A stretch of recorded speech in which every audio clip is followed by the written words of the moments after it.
नमस्कार। घराने की इस कड़ी में हम उपस्थित हैं आपके बीच लेकर एक और नया घराना। वैसे तो ये नया घराना नहीं, आज जिस घराने के बारे में मैं आपसे बात करूंगी ये घराना है भिंडी बाजार घराना। बहुत ही पॉपुलर, जिसने भारतीय शास्त्रीय संगीत को और वैसे भी संगीत जगत को दिए हैं एक से एक बढ़कर नायाब बेहतरीन कलाकार, गायिकाएँ, जिनमें भारत रत्न लता मंगेशकर जी का नाम है, अंजनी बाई मालपेकर जी का नाम है, कुमार गंधर्व साहब भी वहाँ सीखे हैं। बहुत बहुत सारी लंबी लिस्ट है, उतना तो नहीं मैं बताऊंगी, समय की सीमा है। और आज उस घराने के बारे में ज़्यादा कुछ बताने के लिए हमारे साथ हैं महताब अली नियाज़ी साहब। देखिए, शुरुआत यानी जो नींव इस घराने की रखी वो मुझसे 7वीं पीढ़ी पहले उस्ताद दिलावर हसन खां साहब, जो कि यूपी की एक जगह है बिजनौर जी। वहाँ से पहले मुरादाबाद शिफ्ट हुए हम लोग, फिर मुरादाबाद से बॉम्बे में भिंडी बाज़ार जो एरिया है वहाँ पर शिफ्ट हुए। वहाँ पर जब वो लोग रहते थे तो इस घराने को पहले लोग मुरादाबाद घराने के नाम से भी जानते थे, पर उन्होंने इस नाम को मुरादाबाद से चेंज करके भिंडी बाज़ार रखा जब वो वहाँ पे रहा करते थे। तो इस तरह से उन्होंने इस घराने की नींव रखी और घराना कहलाया गया भिंडी बाज़ार घराना।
तो जब आप छोटे थे और आपको ये तालीम शुरू हुई गाने की, तो आपको कैसा लगा? क्योंकि बचपन बड़ा नटखट सा होता है, तो जब बहुत कुछ आपको विड्रॉ करना और जब घर में कहते होंगे नहीं नहीं नहीं नहीं अभी खेलने का समय नहीं, बैठो और प्रैक्टिस करो, सुर लगाओ, तो कैसा लगता था?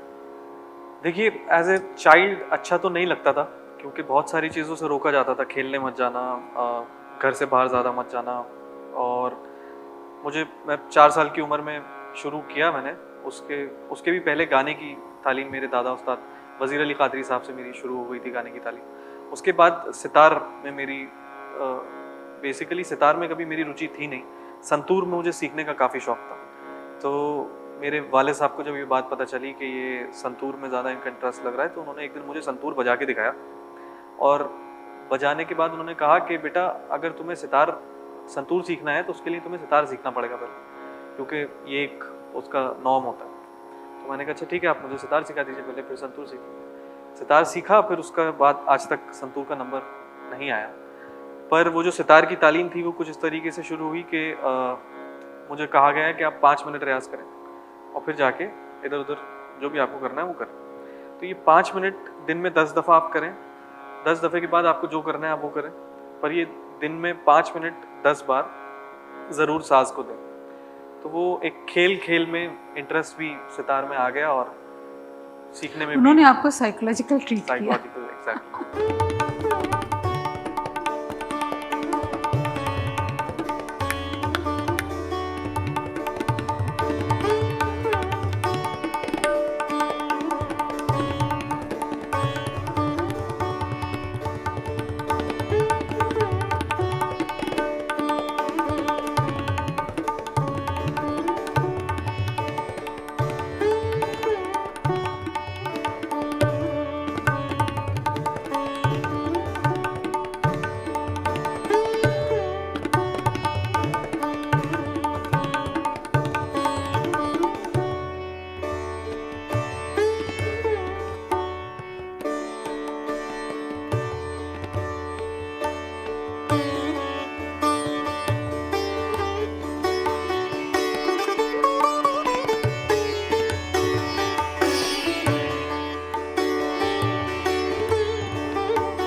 घराने में बोल बना के कहने की शैली है बिन्नी बाजार घराने की, तो आप गाते हैं तो आपको आपको क्या क्या लगता है उसकी इंट्रिकेसी में कि कैसे उसको बरतना है, कैसे कहना है? देखिए, सबसे ख़ास चीज़ जो हमारे घराने की है वो है मीरू खंड, जो द्रुत गायकी में या आलाप गायकी में परमुटेशन कॉम्बिनेशंस जो मैथमेटिक्स में लोग नोट्स पढ़ते के हैं, कपलेट्स जो होते हैं। कम नोट्स में ज़्यादा वेरिएशंस, उसको कहते हैं मेरुखंड, जो हमारे घराने से पूरी गायकी की दुनिया में लोगों ने जाना उसको और सीखा। तो ये सबसे ख़ास चीज़ हमारे घराने की है, और लयकारी उसके साथ साथ। तो एक ये चीज़ है जिसको मैं अपने बजाने में, क्योंकि मैं तो गाता नहीं हूँ, सितार बजाता हूँ, तो उसमें कोशिश करता हूँ कि मैं ज़्यादा से ज़्यादा उसमें मेरुखंडी अंग से आप जी, इसको मेरुखंड प्ले से। करें। जी। आजकल ये बहुत वैसे कम सुनने को मिलता है, अगर आप लेके चल रहे हैं तो ये बहुत बड़ी बात है, क्योंकि उसका जो कॉम्बिनेशन है, कहाँ से कैसे जाना है, किस स्वर से कैसे वापस आना है, ये उसकी बड़ी मुश्किल इंट्रिकेस। जी। मेरुखंडी ताने तो बहुत बहुत बहुत मुश्किल होती जी, है। जी।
तो आप ये बताएं कि आपके घराने की कौन सी स्टाइल आपके दिल के बड़े करीब है?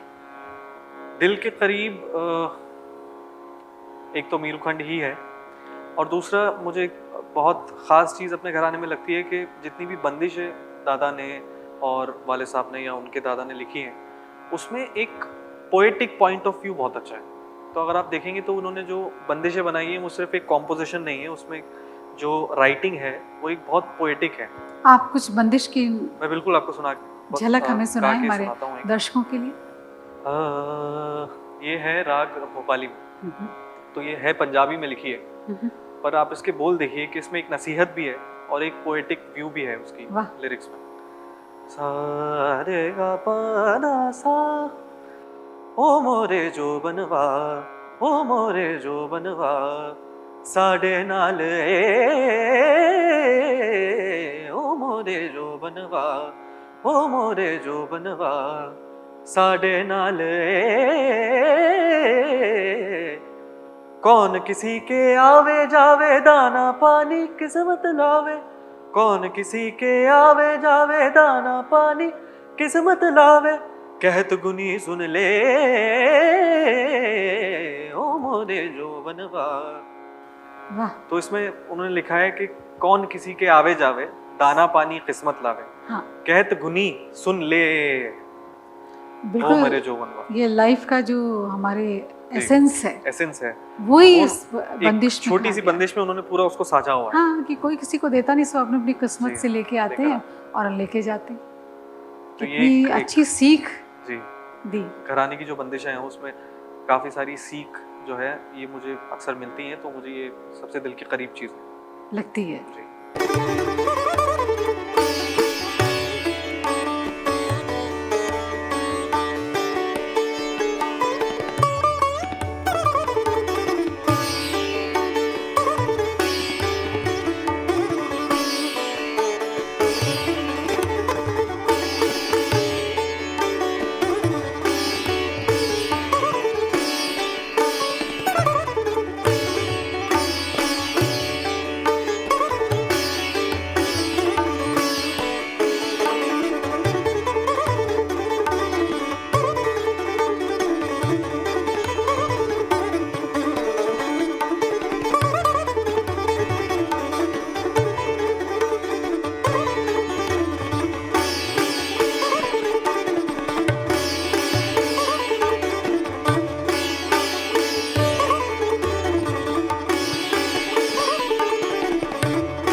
और कुछ ऐसे?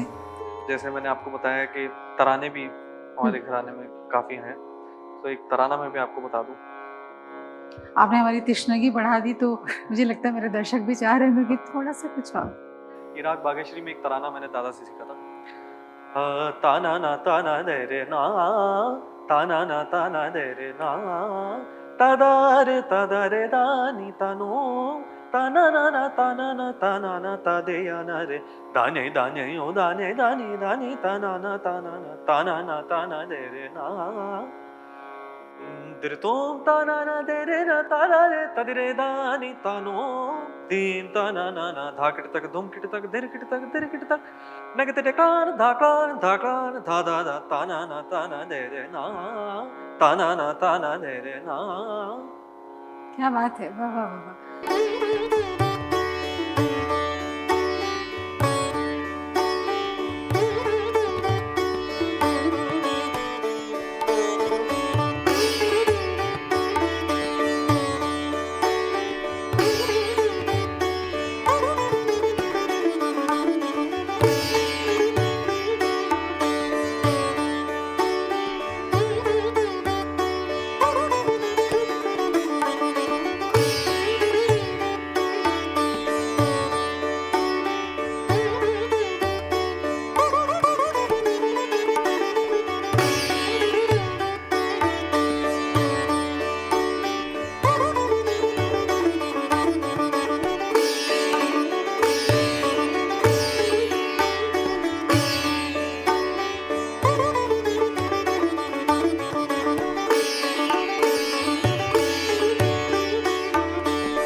और दूसरे घरानों से और आपके घराने में आपको क्या फ़र्क लगता है? फ़र्क एक बहुत अच्छा है कि दादा अमान अली खां साहब, जो एक बहुत मशहूर गवैये हमारे घराने के हुए, उन्होंने साउथ में जाके अपना कला कलानिधि बिदाराम कृष्णप्पा जी से तालीम ली, south Carnatic style of music की, जिससे कि वो कर्नाटिक से हिंदुस्तानी शास्त्रीय संगीत में काफ़ी सारे राग कर्नाटिक स्टाइल के लेकर आए, और उसके साथ साथ लयकारी जो कर्नाटिक स्टाइल में हम लोगों को देखने को मिलती है, वो भी एक एस्पेक्ट जो था वो कर्नाटिक स्टाइल से हिंदुस्तानी शास्त्रीय संगीत में वो लेकर आए।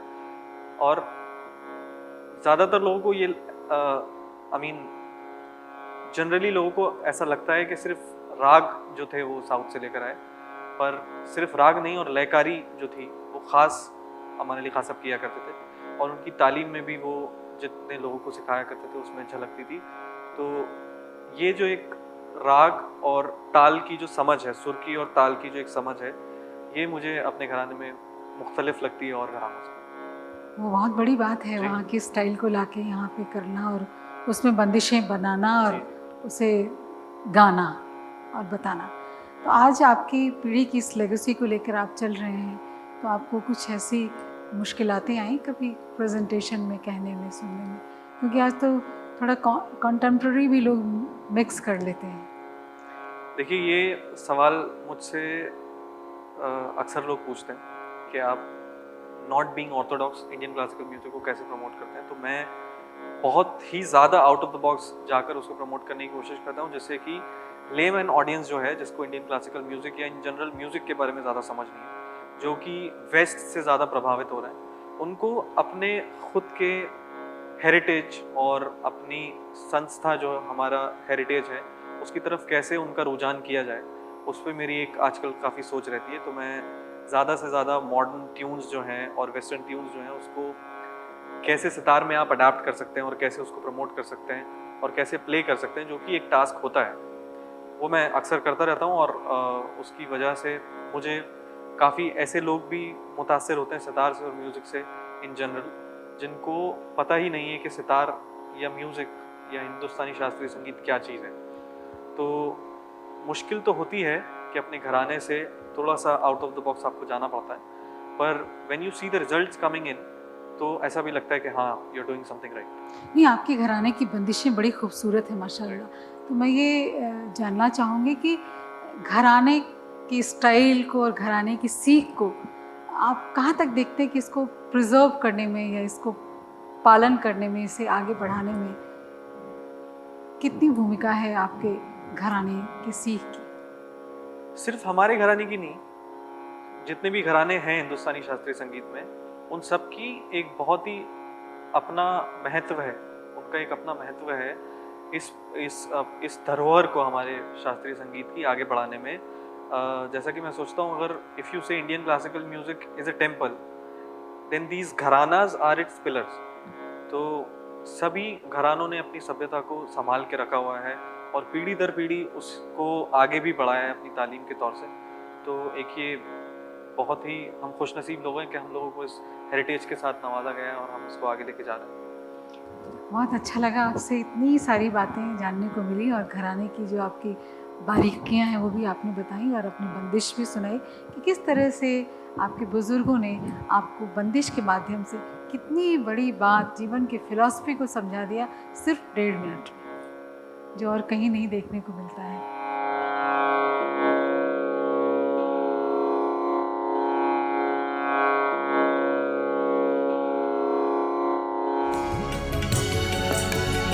In Sync. Music to experience.